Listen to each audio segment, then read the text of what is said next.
Hello, ladies and gentlemen. Thank you very much for joining me today in this webinar, or podcast, I should say. I'm sorry.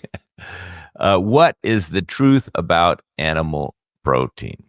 Do we need meat? This is the question we have today.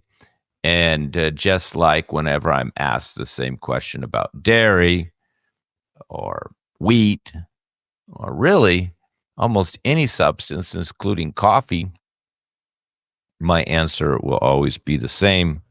According to Ayurveda, it depends. So, what are the factors that determine whether we are a candidate for having more animal protein as our source of protein? Then is what we're going to cover today, the different factors that determine whether you or your family member should be having animal protein or plant-based protein. We'll cover signs of low protein, which does exist to some degree for those people who are not having enough protein. And we're going to talk about alternative sources of animal protein and in understanding how to be a vegetarian properly without having protein deficiency. So let's first talk about what we're, discussing here, and that's the difference between animal protein made of not just meat, but poultry, fish, eggs, cheese, dairy, and all the dairy products, compared to plant-based protein, which would be based on nuts and mostly legumes.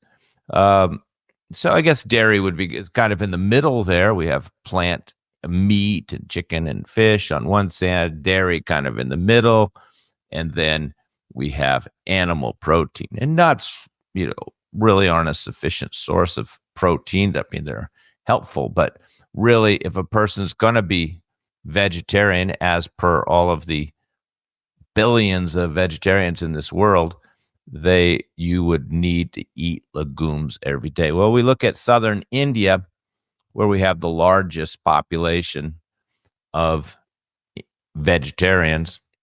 As much as 300 million Indians are vegetarian in India, particularly in the south, and they survive off of legumes, mostly they call dals, mung dal, masur dal, like red lentils, and other types of legumes.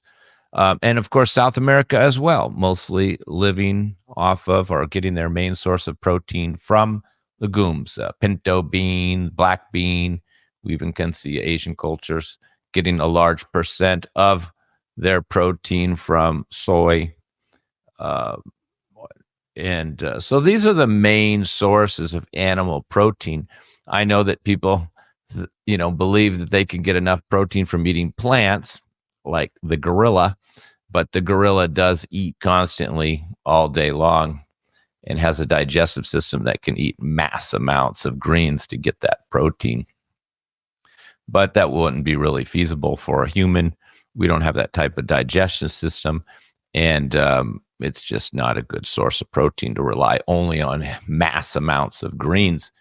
That's why we can see people who have tried to live off of smoothies with vegetables often have signs and symptoms of protein deficiency due to that effort to try to get all of their protein from greens. Now, the real third source of protein besides animal protein, vegetable protein, is the dairy. And back to the Indians who are vegetarian, traditionally, a big portion of Indians are vegetarian. And of course, many poor people around the world live more of a vegetarian life due to inability to get the meat or poultry or chicken, or only having this chicken on certain holidays and festive days, and the rest of the year having legumes as their main source of protein. But all of these cultures who are vegetarian, including southern India, they rely on dairy as their secondary source of protein. So they have the legumes and the beans, and then they also have the paneer, the cheeses, the yogurt, and the milk. And those are great secondary sources of protein. Now, the only society we find in the world that's doing only plant-based and with no uh, dairy is in this tribe in Southern California. They call them the vegans. So the vegan, he's not doing any dairy. There's no real other society or culture in the world that is a vegetarian society without dairy. And it's very difficult to get sufficient protein and nutrients. And, if we want to start breaking it down, to like vitamin D, for example, and zinc from just plants. So we see protein deficiency in this type of person. Not to say it can't be done, but usually requires more supplementation, which is why the protein powders are so popular with these people. Nobody should really need protein powder because it's very hard to have a protein deficiency if you're eating protein every day. Even just beans, even if you're having like Indian, you're having dal 2 or 3 times a day, you would never have a protein deficiency. And there's no, particularly if you're having some dairy as well on top of that dal. But when you're not having the legumes, which is really what you should be having if you want to be a vegetarian, and I will say I was a vegetarian for probably the majority of my life, more than 30 years, and it's sometimes quite strict, but I was having my beans and my rice every day, and sticking to that. And of course, I stayed for long periods in India where I only eat vegetarian in India because there's so much availability of so many good legume dishes, and it's very easy to be a vegetarian in India when everywhere you can see veg and non-veg restaurants. So you have the choice really every single night when you go out, and there's plenty of wonderful dishes made from lentils and dal that you'll never be bored, and you get plenty of protein. And then there's always some paneer and some cheese and some yogurt that's added, and of course some amount of nuts are also used. So that combination seems to be efficient enough to be quite healthy. If you're the type that wants to avoid animal protein through for moral reasons, for example, then you still have the legumes, the cheese, the dairy. Now, I don't advise to try to be a vegetarian and leave out the dairy. I think that is very difficult, particularly for a child. Even, in India, they do, of course, these 300 million Indians do raise children vegetarian, but again, not vegan. Nobody's raising a child vegan. I would never do that. And there have been cases in the United States where parents have been found to have been raising children on too strict of a diet, and we saw stunned growth and severe deficiencies.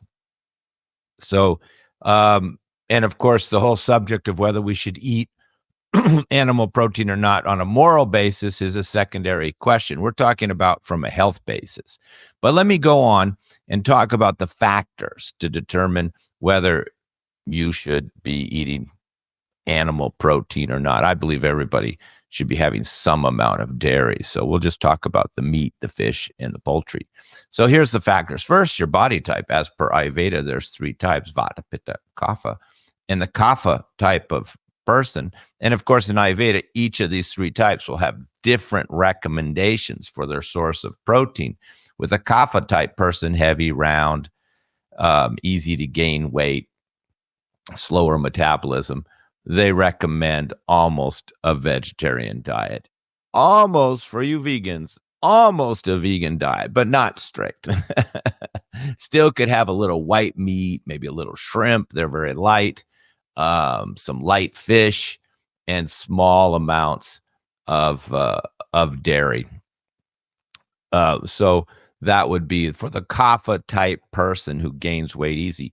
Then we go on the other side. We look at the Vata, the thin, light, cold, dry person. In Ayurveda, they don't recommend this type of body is a vegetarian. They should have more animal protein because they have a tendency to be thin.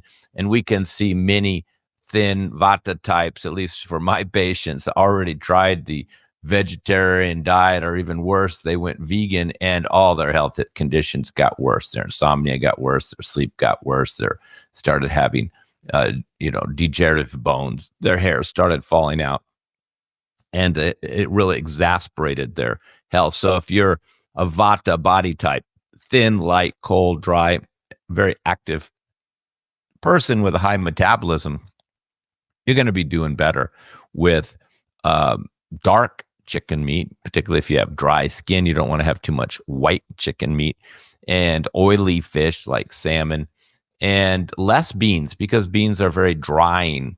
And it's better for a person who's overweight and has oily skin, not a person who's thin and dry, to have a lot of beans. And of course, this Vata type will get a lot of gas and bloating from beans anyway, so often it's not really that compatible with them.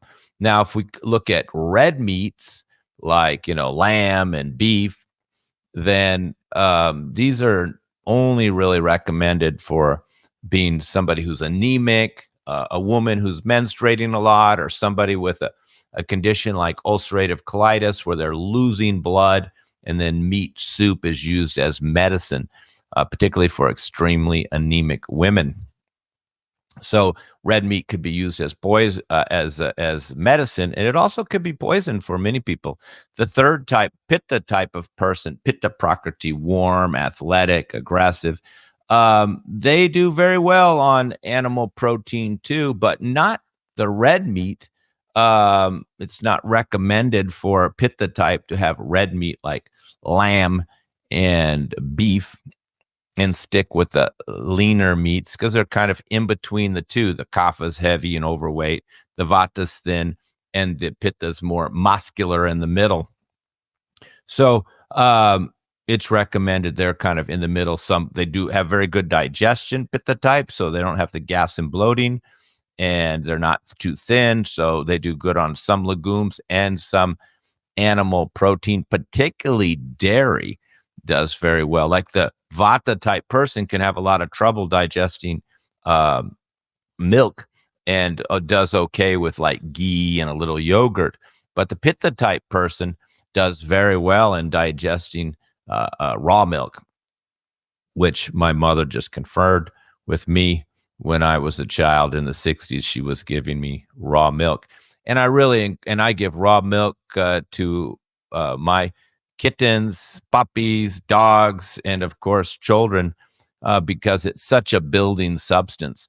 But even the Pitta type, they do very good with a lot of dairy as a secondary source of milk. So just to conclude, I would recommend nobody become no dairy, no meat, except the very overweight Kapha person basically could be no dairy and no animal protein and all. But even that, he should be not too strict and not too rigid, and listen to the body. And of course, once you've lost this 30, 40, 50 pounds of weight, would allow you to start to have some dairy back. And we know from social media, there's people who went completely dairy and animal protein free and lost 50, 60 pounds. Okay. There's probably safer other ways to lose weight. I do it with clients without having to be so extreme. But once they've lost the weight, they shouldn't continue with that depleting diet, because so if you're really obese and you want to make a big change quick, sure, go for it. But once you lose that 50 pounds, 60 pounds, I've had clients lose up to 100 pounds. And when you're that overweight, I do say no dairy, maybe a little ghee just for flavor, and no animal protein. It's all beans and legumes as your source of protein. But once that weight's gone, I let them relax and start having some eggs, little cheese, and some white fish or white meat every once in a while, so they don't continue to deplete themselves. So what are some of the other factors? Well, in Ayurveda, it's all very clear, but we could look at other factors like weight, which I talked about. Obviously, an overweight person needs less protein than an underweight person. Age, if you're a young child and you're growing, you have to remember that high protein diet is to grow and to become grow muscles, grow bones. Even your blood has protein in it. So every cell in your body requires protein to grow. So when you're a child, you're just growing every day. So this is why children really crave the burgers and the cheese and the milk and all these things, because they need it. And of course, protein helps build muscle. So our muscle building type of person, they love a lot of protein. But when you're older and you're not working out hard in the gym, just trying to turn all this protein into muscle, you're just going to become bigger and bigger. And excess protein can result in tumors, cysts, fibroids, and it's not good. Basically, things growing inside your body because of excess protein. And of course, this high protein diet, as we can see from people who have done a lot of high protein diets where they're eating eggs and meat and protein powder all together, they often have, high symptoms if they're not getting tumors and lumps in the body or cancer from that high protein diet. At least, again, it may have some gout, which from the high uric acid. And then, of course, I get many cases of people who are professional weightlifters and bodybuilders with kidney failure, also due to the high protein diet. So you don't want to go high protein, but you really have to be extreme to go high protein. Signs of low protein is receding gums. You can look at your gums. Your gums are basically muscles holding your teeth in place. So if they're shrinking down and you're just living off of smoothies and coffee, that's not a good sign. And we do get some of these wonderful people from this vegan tribe as patients sometimes. And usually it's women coming with their hair falling out. That's their main issue. Other signs of, but you look at the gums, I ask them to pull down their lips so I can see their gums. We can see the receding gums in a 20-year-old or a 30-year-old. Muscles are weak and small. Often, if they're on their own, they've realized they've got some vitamin D deficiencies. Elderly people on the too restrictive of a protein diet can break bones easily, have fractures, and people on a low protein diet, too low, can also have fatigue and even dry skin because all this protein, animal protein, has fat in it. So I would say the dry skin is not so much from low protein as much as not enough fat that comes in animal protein. But other factors we should consider besides just dosha, weight, age, also the climate. In a colder climate, you're going to be more inclined to eat more animal protein to keep the body warm. So that's why we see in this more tropical, mild climates of Hawaii and California, where it's easier to just go, let's go live off of plants and fish or plants and beans and live this kind of low protein diet, particularly if you're not exerting yourself much, like in India, all the sadhu and the saints, they're all vegetarian because they're not overworking, they're meditating, and they don't want the disturbing energy coming from the animal protein into their state of being to disrupt their meditation. But they're not, doing manual labor. So even your profession would depend on that. We know in Ayurveda that eating a lot of red meat like lamb and beef increases Pitta, and Pitta is increased and creates aggression and irritability. So you see people whose jobs are like military people, police officers who are facing the public, where they're having to somewhat deal with other aggressive people or be aggressive themselves. They all like to eat meat because it's part of their profession to be, big, muscular, and aggressive. So you find that type of profession, it leans towards a lot of animal protein, physically active in an aggressive profession, like being in the military. And then a person who's more meditative, peaceful, they don't, they tend to incline more towards the animal protein. So just your profession is, and your state of mind are factors. If you do just want to go meditate in the mountains about life, then you're probably will be better off living off of animal protein. If you're going to go join the military and doing hand-to-hand combat, you probably better start eating some meat and lifting some weights. So the other factor besides your profession and the climate, colder climate too, it makes you eat more. I learned that myself moving from Southern California to Southern Texas. Even though we have nice hot summers here, we have pretty cold winters. And those cold winters is what moved me away from my Southern California plant and dairy diet over to a lot more fish. And now I do eat fish raw. Not raw, wild. Salmon is now my favorite. And particularly in the winter, I just feel that I need that extra animal protein to keep my body warm and bulked up to get through the cold weather. If I'm out there in freezing weather, tending to my garden or protecting it with a plastic covering to protect it from the wind or the ice, and taking care of all my animals, making sure their water bowls aren't freezing, and I'm out there in that freezing temperature, even with a jacket on, I feel a lot better after I've had, a nice big piece of salmon. And I'm sure many of my Texas neighbors feel much better after having a whole steak if they have to go out on their ranch in freezing weather.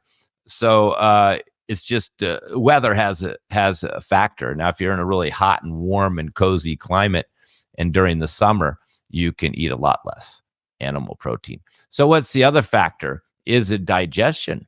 There's certain types of animal protein that are harder to digest, like milk is hard to digest, particularly if it's homogenized and pasteurized. And some Vata type persons have a lot of trouble with milk. A Kapha type person will get a lot of congestion and mucus from milk and yogurt. So it's not advised that they have a milk. For Vata, they should have just yogurt, cheese, paneer, and a lot of ghee due to their dry nature, because they just don't have the capacity to digest that milk. Yeah, and that's a good question there about seafood. Again, Ayurveda breaks it down quite differently. Vata does better with oily seafood like salmon, and there's very light seafood too, that like shrimp and lobster, which is okay for Kapha. Sometimes some overweight Kapha types who I tell them no more hamburgers, no more chicken sandwiches. They're like, oh God, can I at least have some seafood? And I say, okay, how about shrimp? And they go, oh yeah, okay, I'll eat shrimp. And it's because shrimp is light. It's not heavy. You can eat a whole basket full of shrimp and you're not full. It's not gonna, it is fatty. It's got oil in it, but it's the lightness to it. It's not gonna make you feel heavy or make the person heavy. And then for a Pitta type person, because we have tendency to have more body heat and even high blood pressure, it's recommended that Pitta types don't, like myself, don't do salty fish, but do freshwater fish. So I do love trout, sweet fish, not salty fish. Well, Vata types, it's recommended they do salty seafood. For Pitta types, it's recommended we do freshwater fish, like freshwater bass, trout, and river fish. And I do love those.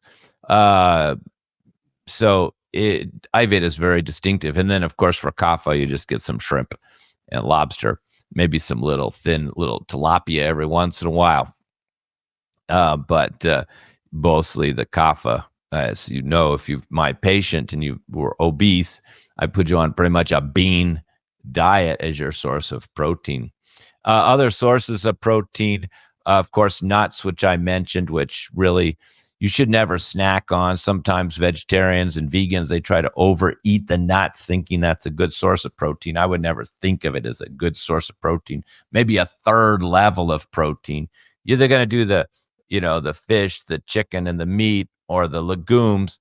I'd recommend both sides do dairy, just different types of dairy based on the individual. I would not recommend anybody completely be meat and dairy free, because it's just not sustainable. This is one reason why the Indians do appreciate, and some would say even worship cows, is because cow is giving them the milk and the cheese and the paneer and the yogurt, their secondary source of protein, particularly helpful for a child. I would never raise a child only on beans without all of that animal protein. If you were going to raise a child vegetarian, you're going to give them beans 3 times a day, like they do in, say, South America. Then you're going to give them a lot of cheese and a lot of milk with it. So that's why a boy who's vegetarian, he'll like the bean and cheese burrito. He doesn't want just the bean and vegetable burrito. He wants the bean and the cheese. And if you are a growing child, you're going to love cheese on everything. Don't count on nuts because you can't snack on them. You can't eat too much. You just mix them with the meal. And milk is a very good secondary source of protein. And it's got, of course, all the vitamin D. But my real favorite is eggs.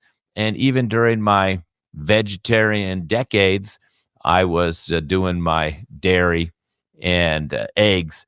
And of course, having chickens, I still have eggs. So even when I'm not having fish sometimes, I often have eggs for breakfast. So I'm often getting a good protein right there in the morning for breakfast because I'm not like a bean guy in the morning. And you definitely don't want to be just eating a bunch of grains in the morning without protein. So, eggs, nice choice. Got all your protein, your fat, your vitamin D. This is, and kids, of course, growing children just love to have eggs. And, egg on bread, egg on toast, egg omelet. Eggs are a really good source of protein. I think, again, it's good to look and make sure you're not having a deficiency and don't be too radical. I see we are all too radical. Even people who try to, who need to not have animal protein much, there's no need to be radical. I mean, you can still, have a little fish sometimes, or don't be too radical and leave out something like an egg as a nice secondary source of protein besides your beans. But of course, high protein breakfast would be beans with an egg on top. Huevos rancheros. I mean, that'll fill you up. That's like a steak. And so if you're going to be vegetarian, have the beans, have the eggs, particularly if you're Vata or thin or a child or growing.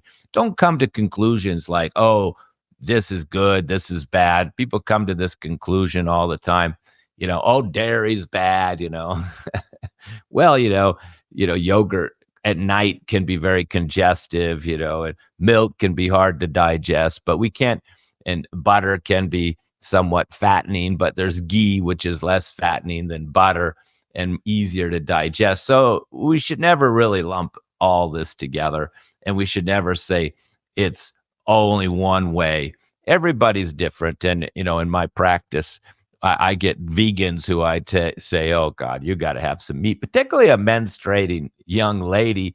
We get the women whose menstruation stops because they've been living off of smoothies and coffee. And now, of course, mushrooms, and still probably some manuka honey in there and goji berries as well. But mostly it's a smoothie life, and without any dairy, vegan a smoothie life with a lot of supplements, who still end up having anemia from their bleeding, constant hunger, hair loss, and receding gums. At that point, I encourage these young women to start having animal protein. In fact, I've had some vegan who I encouraged to do ghee. I said, at least do ghee. So I finally talked a diehard vegan into having ghee. And then she came and saw me and she called me. She said, now I'm a geegan. Because she fell in love with the ghee. Sometimes it's just a mind block, because dairy's bad. They get that stuck in their head, and then once they start having the ghee and just kind of let go of their thoughts. Sometimes I have to tell people, just let go of your thoughts. Do you feel like having a piece of salmon? I asked that to a Vata type. Oh yeah, I love salmon. But earlier they just told me they're vegetarian.